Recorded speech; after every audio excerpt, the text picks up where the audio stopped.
Saddam بھی ہمارے ساتھ ہیں، ان کو ذرا شامل گفتگو کر لیتے ہیں۔ صدام، آپ کے پاس اس لیگل لک سے متعلق کیا خبریں ہیں؟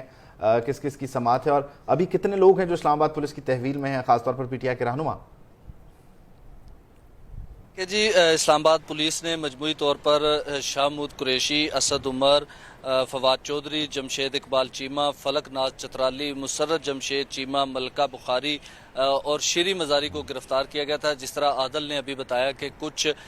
جو رہنما ہیں ان کو لیگل لک کی مدد سے جو ہے وہ عدالتوں سے ریلیف ملا ہے، لیکن اس کے علاوہ جو دیگر قائدین ہیں ان کو ابھی تک جو ہے وہ نامعلوم مقام پر منتقل کیا گیا ہے، اور پولیس ذرائع کا یہ کہنا ہے کہ کسی بھی ایک جگہ پر ان رہنماؤں کو نہیں رکھا جاتا۔ اگر